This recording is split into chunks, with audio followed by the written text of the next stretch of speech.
Ambil mobil, ya udah gini deh. Dulu nggak? Mohon maaf ibu, ini udah. Saya sih kalau salah siap datang dipanggil. Ya makanya ayo. Iya saya sabar Pak, udah jangan marah-marah. Kamu ngerjain suami saya? Kok ngerjain bagaimana? Di sini. Enggak ada ngerjain serius bu. Cuma kan saya menyelesaikan berarti berhak dulu dong suami saya. Telepon siapa kek? Selesaikan di kantor. Ini surat. Ini bukanya sendiri.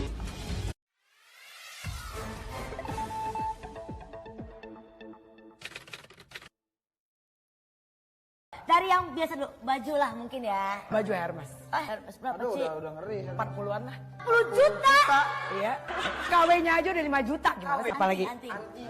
100-an lah. 100 juta. Kanan doang. Kanan kiri. Kanan kiri. Cincin. Cincin dari Nah, jari. ini gede banget ini. Itu Ini 3 karat. 6.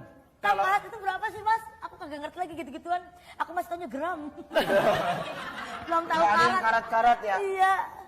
Berapa? Kalau kira-kira? 2 itu biasanya berapa? 400, 500. Tapi kadang kalau udah dikali 2 bukan berarti harganya langsung 1 iya. M. Bisa Tapi pasti jauh. berarti 1 M an Enggak, lebih. Lebih? 4, 5. Lebih kurang. Nah. 4 miliar. Gelang, Ci, gelang. Agak murah. Tapi pasti Murah itu ratusan. Murah satunya 70-an kayaknya.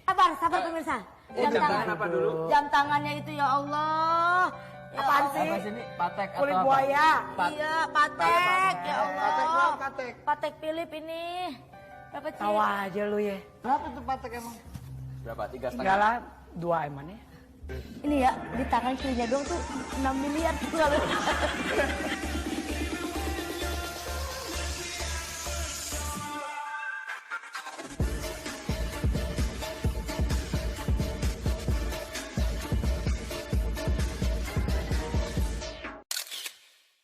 Emang begitu anak orang kaya, lagunya suka tengil.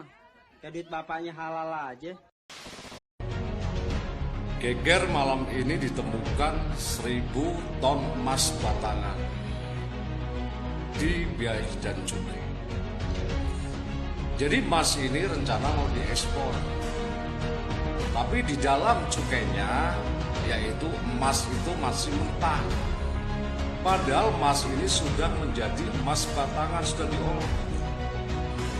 Kan saya bilang, kalau negara ini kekayaan dinikmatin para bajingan-bajingan yang harusnya dihukum mati. Jadi 1000 ton emas batangan ini dengan senilai 189 triliun. Nah, ini kalau dibiarkan, yang kaya semakin kaya, makanya gunung emas tidak akan cukup bagi orang-orang yang angkara murka. Jadi yang menderita siapa? Rakyat Indonesia. Kemenko buka-bukaan skandal emas 189 triliun rupiah di Bea Cukai. Baru dia, oh ya nanti dicari katanya. Dan itu nyangkut 189, nanti dijelaskan. Dan itu adalah pencucian uang, dugaan pencucian uang, cukai dengan 15 entitas. Tapi apa laporannya? Menjadi pajak.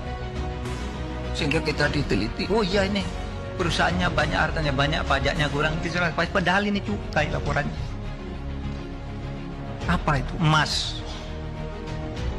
Ya. Impor emas, batangan yang mahal-mahal itu, tapi di dalam surat cukainya itu dibilang emas mentah. Diperiksa oleh PPT, tidak diselidiki. Di mana? Kamu kan emasnya emas sudah jadi, kok bilang emas mentah? Nah, ini emas mentah tapi dicetak di Surabaya. Dicari ke Surabaya, tidak ada pabriknya. Dan itu menyangkut uang miliaran, saudara. Tidak diperiksa. Laporan itu diberikan tahun 2017. Ini kan alasannya emas mentah, padahal bentuknya batangan, sehingga tidak dikenakan biaya masuk 5%. Dengan alasan nanti akan diolah jadi perhiasan. Nah, perhiasan nanti kan ada BPN, pajak pertambahan nilai 10%. Tapi nyatanya di pelacak itu nanti berapa yang membayar PPN? Gitu kan? Dugaannya ini kan tidak bayar PPN juga, artinya bisa jadi emas batangan itu tadi yang sebenarnya sudah bisa ditransaksikan langsung dijual kepada orang-orang kaya. Jadi sebenarnya kita ini wasitnya bermasalah. Apa datanya? Kami membawa screenshot dan juga rekaman serta video perintah KPU RI kepada seluruh KPU di daerah untuk melakukan kecurangan pemilu. Ditampilkan di Komisi 2 secara terbuka, lalu begitu tampil pembicaraan soal perintah melakukan kecurangan itu, Komisi 2 selalu begitu ya, langsung menutup sidang, menyatakan sidang tertutup, mengusir wartawan. Sampai hari ini videonya masih ada di YouTube. Penyelenggara. 38 bukti. Video, rekaman, dan tangkapan layar. Bagi saya, kecurangan pengaturan skor dalam sepak bola di Italia tidak perlu membuktikan apakah skor itu murni kehebatan pemain atau tidak. Tidak perlu. Yang dibuktikan apakah wasit terlibat, klub terlibat, pemain terlibat, dan lain-lainnya terlibat sebelum pertandingan. Karena pengaturan skornya di sana. Sama juga dalam kecurangan pemilu saat ini. Sebagaimana penelitian kami dan kami jelaskan di film, bahwa tidak perlu lagi bicara C hasil dan lain-lain, karena skenario Presiden Jokowi memastikan satu putaran dengan di atas 50% lebih kemenangan. Bagaimana kebijakan itu sudah dijelaskan dalam film. Menarik bahkan. Tidak dibantah sampai sekarang bahkan. Ada alat buktinya bahkan yang bicara soal bagaimana peran penjabat gubernur memastikan dukungan itu. Ini memang ada keputusan yang kontroversial karena kalau kita baca diktum dari putusan itu menyatakan bahwa syarat menjadi presiden yang calon presiden, wakil presiden yang diatur dalam pasal 167 kalau nggak saya dari Undang-Undang Pemilu